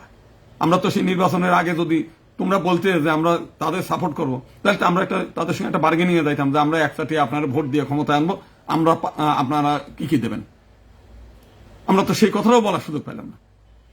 তা আমি আবার বললাম যে মানে তখন কি ছিল, তখন বলতো না সে তারেক রহমান হচ্ছে ISI লোক, সে আমাদের 10 ট্রাক অস্ত্র দিয়ে আমাদের 7 সিস্টার আলাদা করে ফেলতেছে, এবং আজকে যদি বিএনপি ক্ষমতায় আসে, তারেক রহমান প্রধানমন্ত্রী হলে আমরা 7 সিস্টার রক্ষা করতে পারবো না। তখন যতবার করি, এবং ভারতের বড় বড় নেতারা ঠিক এই কথাটাই বলছে, ভারতের গোয়েন্দারা ঠিক এই কথাটাই আমাদেরকে বলছে যে না কোনো মতেই নাই, শেখ হাসিনার বিকল্প নাই। আবার এখন হঠাৎ করে সেইটা বলতেছে। তা আমি অবশ্য তারা বললাম যে আবার যদি জামাত ক্ষমতায় এসে যাইতো, তখন বলতেন যে তারেক রহমান 10 ট্রাক অস্ত্র, সে ISI চর, অতএব যে কারণে আমরা জামাতকে ক্ষমতা নিয়ে আসি। ওই যে ধরে বক মরে ফকিরের কেরামতি বাড়ে, এত রক্ষা করতে পারলে পরে, এত তোমাদের বাহাদুরি থাকলে শেখ হাসিনা যে এইখান থেকে বিদায় নিতে হবে 1 মাস আগে তারা জানতে, তোমরা 1 সপ্তাহ আগে জানতে, 3 দিন আগে জানতে। আমরা কিন্তু 6 মাস আগে বলছিলাম যে থাকবে না, কারণ এইখানে মানে তাকে হটানোর জন্য যে প্রস্তুতি চলছে তার কিছু তো আভাস ইঙ্গিত আমাদের কানেও আসতো, আমরা জানতাম। তো সেই কারণেই আমরা যেটা বলতে চাই যে ওই ভারতের দিক টাকায় লাভ নাই।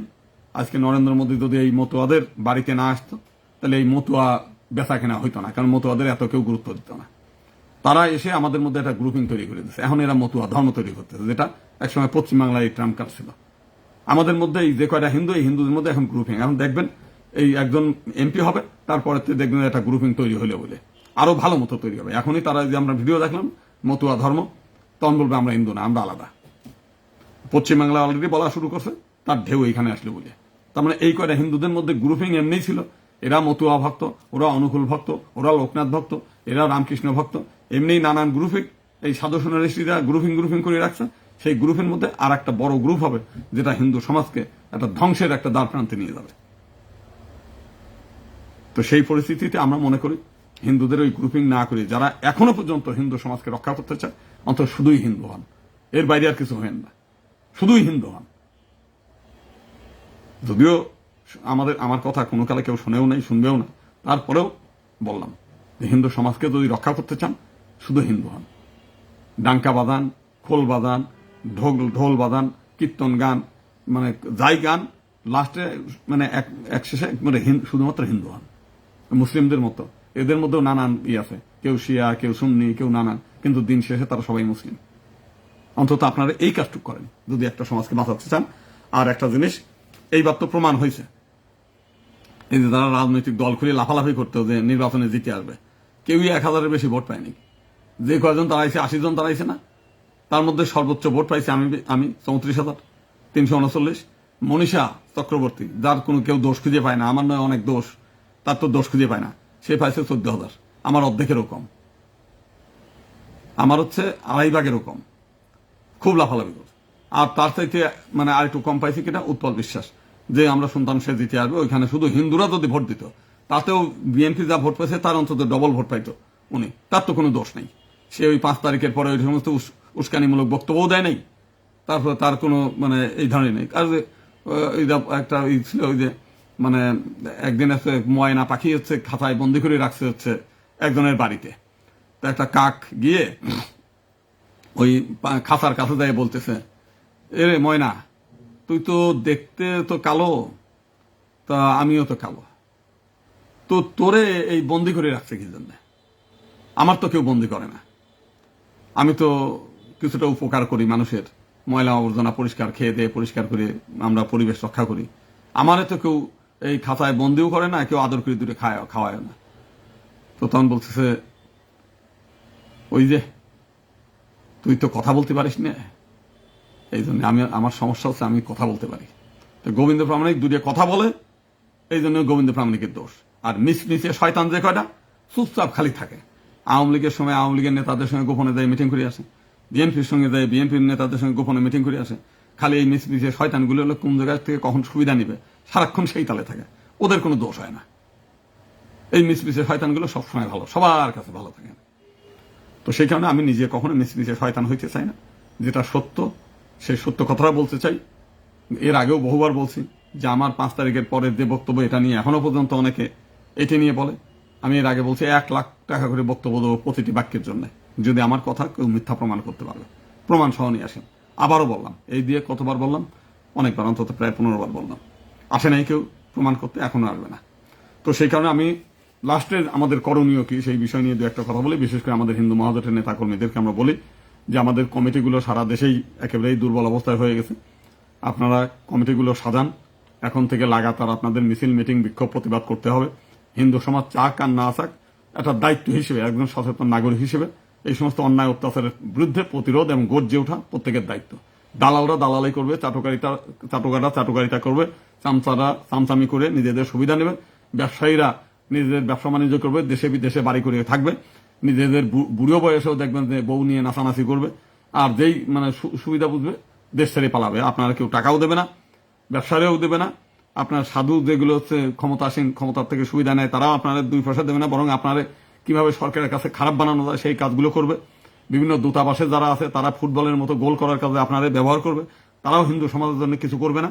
যা কিছু করতে হবে আপনাকেই করতে হবে।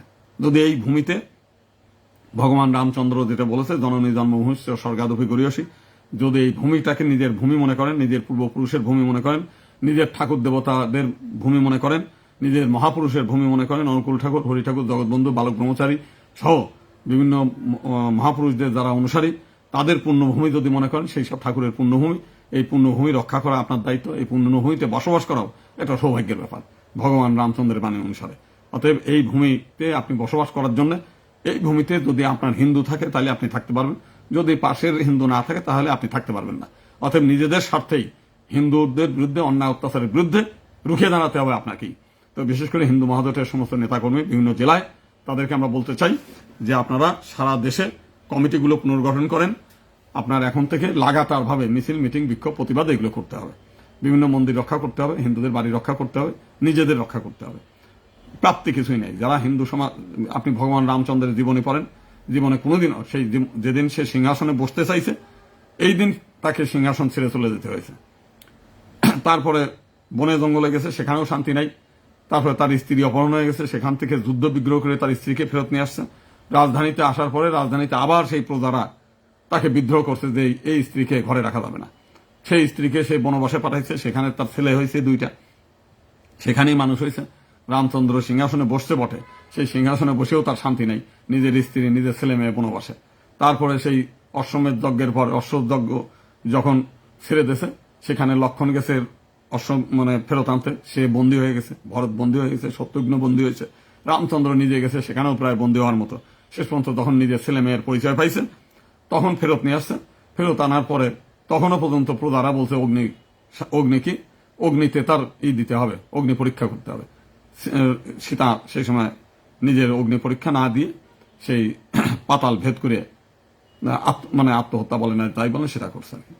তো রামচন্দ্রের শেষ জীবন সে নিজেও সৌর্য নদীতে আত্মহত্যা করছে। তো যারা সমাজের জন্য কিছু করে, যারা ধর্মের জন্য কিছু করে, যারা জাতির জন্য কিছু করে, তাদের জীবনে এত স্বাদ আহ্লাদ থাকে না, এত ক্ষমতাও পায় না, ক্ষমতা কোনো সময় ছিল না। তো আপনারা ভগবান রামচন্দ্রের জীবনীটাকে ভালো মতো অধ্যয়ন করে ভগবান শ্রীকৃষ্ণের জীবনী দেখেন। জন্মের আগের থেকে তার মৃত্যু পরোয়ানা, এবং মৃত্যু হয়েছে তার একটা ব্যাধের তীরে, অর্থাৎ জীবনের A to Z কোনো সময় তার শান্তি ছিল না। অকাসুর বধ, বকাসুর বধ, কালদমন বধ, জরাসন্ধ শিশুপাল বধ, সারাটা জীবন ধরে যুদ্ধ বিগ্রহ করে করতে করতে করতে করতে শেষ পর্যন্ত অন্যের তীরে আহত হয়ে মৃত্যু হয়েছে তার। অর্থাৎ যারা জীবনে কিছু করতে চায় তাদের জীবনে প্রাপ্তি নাই। তো সেই কারণে প্রাপ্তির আশা ত্যাগ করে গীতার বাণী নিয়ে যে কি বলে, কর্মেণ্য বাধিকরস্তে মা ফলে সুখদাচন, কাজ করে যান ফলের আশা ত্যাগ করে। এই যদি গীতা মানেন তাহলে অন্তত কিছু প্রাপ্তির আশা ত্যাগ করে নিজেরা নিজের ধর্ম, সমাজ, জাতি রক্ষার জন্য কাজ করেন সবাই মিলে। তো এটা হচ্ছে আমার হিন্দু মহাজোটের কাছে আবেদন। সব জেলায় জেলা কমিটি, থানা কমিটি, মহানগর কমিটি, ইউনিয়ন কমিটি যেখানে আছে সেই কমিটিগুলো পুনর্গঠন করেন। আর অন্যান্য সংগঠনে তো আর আমার উপদেশ দিলেও তারা মানবে না। তারপরেও বলি যে আপনারা কেউ কোনোদিন সে যে রাজনৈতিক দল, 2টো রাজনৈতিক দল হিন্দুরা রেজিস্ট্রেশন পাইছে, কোনোদিন এমপি হতে পারবেন না, লেজুর ভিত্তি করেও হইতে পারবেন না। একমাত্র পথ পৃথক নির্বাচন। তো এইটার ব্যাপারে আসেন সবাই মিলে আমরা ঝাঁপায় পড়ি এক দফা দাবিতে। আমার সঙ্গে আসার দরকার নেই, আপনার সংগঠন থেকেই আপনি দাবি তোলেন, স্মারকলিপি দেন, মানববন্ধন করেন, অনশন করেন, আমরাও করি। বিভিন্ন রাজনৈতিক দল, বিভিন্ন সামাজিক দল যার যেখানে আছে তার নিজের নামেই আপনারা এই কাজগুলো করেন, সবাই মিলে করি। আমরা যদি এইটা ভোট বয়কটের ঘোষণা দিতে পারি আগামী নির্বাচনের আগে, তাহলে আপনারা অন্তত একটা, এবার ইউরোপীয় ইউনিয়ন সঙ্গে আমার কথা ছিল, জাতিসংঘের সঙ্গে কথা ছিল, তারা রাজি ছিল। যদি আমরা সেভাবে জোরালো বলতাম তারা চাপ সৃষ্টি করত। তো তারা তো চাপ সৃষ্টি করতে পারলো না, কারণ আমরা নিজেরা এটা করতে পারিনি। তো সেই কারণেই আমরা এইটা করেন, কিছু হবে। আর যারা এই মন্দির দখল করে বসে থাকবে এরা চাটুকারিতা চামচামি করে থাকবে। ওই যে আমাদের পল্টন দাস আছে ঢাকেশ্বরী মন্দিরের সেবায়, ওনারা দেখেন তারা সেবায়ত হয়েও এই মন্দিরটা রক্ষা করতে পারে না। কেন পারে না? আওয়ামী লীগের সময় এরা আওয়ামী লীগ ছিল, এখন দেখেন বিএনপি বিভিন্ন এমপির কাছে, মন্ত্রীর কাছে এরা দেয় ধর্ণা ধরছে। এমনকি জামাতের আমিরকে নিয়ে এসে আমরা দেখলাম ঢাকেশ্বরী মন্দির, যেটা একটু আগে বললাম। এরা হচ্ছে নিজের এই চেয়ার ওই মন্দির দখলে রাখার জন্য এহেনও কাজ নাই যেটা করবে না। অতএব তারা ওই সুবিধা নেবে, তারা তাদের কাজ করুক। আর যারা সত্যিকার সমাজ, ধর্ম, জাতি রক্ষা করতে চায় তারা এই কাজগুলো করুক। তো ঠিক আছে, আমি আবারও বলি যে পৃথক নির্বাচন ছাড়া, সংরক্ষিত আসন ছাড়া হিন্দুরা আগামীতে কোনো চাকরি পাবে না। খুব কম সংখ্যক হবে, পাবে 2-4টে ওই যে এই চাটুকারিতা চামচামি করে এমন ভাবে পাবে সে আদা মরার মতো। আর এই 2-4 জন রাজনৈতিক দলের নেতা হবে, দেখবেন যারা সকালে আওয়ামী লীগ ছিল, বিকালবেলা বিএনপি হয়, এই সমস্ত ধান্দাবাজদের, তারা কিন্তু ধান্দাবাজ পছন্দ করে, চাটুকার পছন্দ করে, দালাল পছন্দ করে। নিরেট যারা খাঁটি হিন্দু, এরা কিন্তু কোনো দলই পছন্দ করবে না, আওয়ামী লীগও করবে না, বিএনপিও করবে না। কারণ প্রত্যেকেই চায় যে তাদের খাঁচায় বন্দী হয়ে তাদের চাটুকারিতা করুক, হিন্দু সমাজে ধ্বংস করে। এটা যারা হিন্দু সমাজে পছন্দ করে, ভালোবাসে, দায়িত্ববোধ মনে করে, এদের কাউরে তাদের কাছে ঢুকতে দেবে না। তো সেই কারণে এই দালালরা ঢুকতেই দেবে না, দালালরা তার চারপাশে ঘুরিয়ে থাকবে আর কি। তো সেই কারণে আমাদের কোনো প্রাপ্তির আশা না করে আমরা হিন্দু সমাজকে রক্ষা করতে চাই, জাতি রক্ষা করতে চাই, ধর্ম রক্ষা করতে চাই। তো আগামী নির্বাচনের আগে এখন থেকেই প্রস্তুতি নেন, হিন্দু সমাজকে বুঝান যে 8% আসছেন, মানে 33% ছিলেন 1947 সালে, 1971 22% ছিলেন, এখন হচ্ছে 8%। এই 8% থাকবে না, আগামী 5 বছরে দেখবেন এর থেকে অন্তত 3% কমে যাবে। যেগুলো ধান্দাবাজ আয় রোজগার করে ইন্ডিয়া চলে যাবে, কেউ লন্ডনে যাবে, কেউ আমেরিকা চলে যাবে। এখনই দেন 5 তারিখের পরে বাংলাদেশের বহু ধনী ব্যবসায়ী যে করেছিল, সব করে কিন্তু লন্ডন আমেরিকায় যে এখনো বসে আছে, মানে এখনো অনেকে আসে নাই, ওইখানে বসে ধান্দামি করে, ওইখানে বসে খবর নাই দেশের কি অবস্থা, অমুকের কি অবস্থা। তারপরেও এরা কিন্তু ওইখান থেকে কিছু টাকা হিন্দু সমাজ ধর্ম রক্ষার জন্য একটা মানে অর্জুন সেনা বানাবে না। আগে জমিদাররা যেমন 47 সালে এরা জমিদারি বানাইছে, বিশাল বিশাল মন্দির বানাইছে, বিশাল বিশাল রাজবাড়ি বানাইছে। সেই বাড়িতে কেউ 10 দিন, কেউ 15 দিন, কেউ 1 মাস, কেউ 1 বছর, কেউ 5 বছর থাকছে, সেই বিশাল বিশাল বাড়ি ফেলায় ফিরে চলে গেছে। তারপরেও তারা কিন্তু এই দেশের হিন্দুদেরকে হিন্দুত্ববাদী একটা সংগঠন গড়িয়ে রুখে দাঁড়ানোর যে কাজ, সেই কাজগুলো করার চেষ্টা করে নাই। এই যে অন্তত গোপালগঞ্জ 3-এ আমার যদি কেউ টাকা দিত, কিছু আর্থিক হেল্প দিত, তাহলে কিন্তু আমি ওইখানে ভালো ওই সাহসী ওই এজেন্ট নিয়োগ করতে পারতাম, যারা অন্তত ওইগুলো ভোটগুলো পাহারা দিতে পারতো। আমরা তো সেটা পাই না। হিন্দু কয়রা নিজ ইচ্ছায় আইসে, টাকা পয়সা ছাড়া ওই দুপুরের পরেই নিজেরাই পলায় চলে গেছে, তাদেরকে তারা আমরা চাপ সৃষ্টি করতে পারি না। তো সেই কারণেই আজকে অর্থের কারণে আমি কিন্তু ওখানে চলে আসলাম, নাহলে ওইখানে এমন কোনো ছিল না যে ওইখান থেকে আমি ভয় পেয়ে চলে আসে সেই বিষয়টা। তো অর্থ একটা ব্যাপার, কারণ অর্থ নাই, হয় নাই। তো দেখবে ব্যবসায়ী যারা, তারা সেটা করুক। যারা সাধারণ মানুষ, যারা এই দেশে থাকতে চায়, এই ভূমিতে থাকতে চায়, যাদের মধ্যে দেশপ্রেম আছে, তো তারা যেন আমরা সবাই মিলে পৃথক নির্বাচন এবং সংরক্ষিত আসন একমাত্র পথ, এছাড়া কোনো পথ নাই। সে যে যত বড় কথা বলুক, যারাই মানে 5 তারিখের পরে এই নির্বাচনের আগে বহু ধরনের গলাবাজি করছে। কেউ নির্বাচন হয়ে আসছে, কারো কাছে 56টা এমপি হাতের মুঠোয় খালি শপথ করবে, কেউ মানে এই দেশে বরং আমার টিটকারি মস্করা করছে আর কি, এরকম নানান কথা আর কি। তো তার একজনও 1000, কেউ 700, কেউ 600, কেউ 500, কেউ 1000, একজন 1500 ভোট পাইছে অবশ্য। সে হলো বড় নেতা আর কি। তো দেখে এই হলো বিষয়টা। এমপি অত দূরের কথা, ভবিষ্যতেও একই হবে, কোনোদিনও হইতে পারবে না, কেউ হইতে পারবে না। একমাত্র পথ সেপারেট ইলেকটোরেট সিস্টেম, জাতীয় সংসদে সংরক্ষিত আসন, পৃথক নির্বাচন ব্যবস্থা, এছাড়া কোনো পথ নেই। এক দফা দাবিতে যদি করেন, তাহলে নেতা হইতে পারবেন, এমপি হইতে পারবেন, ভবিষ্যতে মন্ত্রীও হইতে পারবেন, এছাড়া কোনো পথ নেই। তো সকলকে অনেক অনেক ধন্যবাদ, নমস্কার। দীর্ঘ সময় আপনাদের অনেক মূল্যবান সময় নষ্ট করলাম, কারণ এগুলো বহুবারই বলছি, বহু কথাই বলছি, বাস্তবে কোনো কাজে লাগে না, তারপরেও কাজে লাগে। আগে তো এক সময়, যে সময় আমরা শুরু করছি 1987 সালে, একটা লোক এই ঢাকা সরে এসে নিজের নামটা, একজনের নাম ছিল দেবনারায়ণ পাল, নিজের নাম বলতো পলাশ চৌধুরী, কোনোদিন সে হিন্দু পরিচয় দেয়নি। বহুজন এইখানে যারা আছে এখন হিন্দু পরিচয় দেয়, হিন্দু সংগঠনের পরিচয় দেয়, বহু কিছুই করে আর কি। এখন হিন্দু সংগঠন করে, নিজের নাম কামানোর জন্যও করে, নিজের ফটফটানোর জন্যও করে, নিজেকে একটু স্টিকার লাগায় করে, নিজেকে একটু প্রচার রাখার জন্য করে। তো সেই কারণে মানে অন্তত কিছু করতেছে, তো এটাও ভালো। নাইম আছে, কানা ভাবনা, এটাও ভালো। তো এগুলো হচ্ছে, আমি তো সেই কারণে সবাই কাছে আবারও আবেদন জানাই, এক দফা সংসদে সংরক্ষিত আসন, পৃথক নির্বাচন ব্যবস্থা মুক্তির একমাত্র পথ। ধন্যবাদ সকলকে, নমস্কার। কমলদা নমস্কার, অধ্যাপক সমরঞ্জন দাস নমস্কার। তো ঠিক আছে, রাখি। সকলকে অনেক অনেক ধন্যবাদ, আপনারা দীর্ঘ সময় করলেন। প্রসেন সরকার ধন্যবাদ। প্রসেন সরকারের বিভিন্ন সময় আমার বিভিন্ন স্টিকারগুলো তৈরি করে, এই যে আপনারা দেখবেন যে বিভিন্ন পূজা উপলক্ষে শুভেচ্ছা বাণীগুলো, সেগুলোকে খুব সুন্দরগুলো তৈরি করে। আছে এখন প্রচুর হিন্দুত্ববাদী তৈরি হয়ে গেছে, একসময় কিছুই ছিল না, এখন তৈরি হচ্ছে। আমি আশা করি আগামী 5 বছরে এই দেশের 90% হিন্দুর মধ্যে হিন্দুত্বের চেতনা ঢুকে পড়বে, দালালা থাকবে না, চাটুকারি চামচা থাকবে না। আপনি হিন্দুত্ববাদীরা বটগাছ হয়ে গেলে চামচারা চাটুকাররা বটগাছের ছায়া তলে পরে এমনি মারা যাবে, এদের আর হিংসা বিদ্বেষ করা লাগবে না। আমি সেই আশা নিয়ে আসি, এই দেশ আবার হিন্দু ভূমি হবে, এই আশা নিয়ে আজকে আমার বক্তব্য শেষ করলাম। ধন্যবাদ।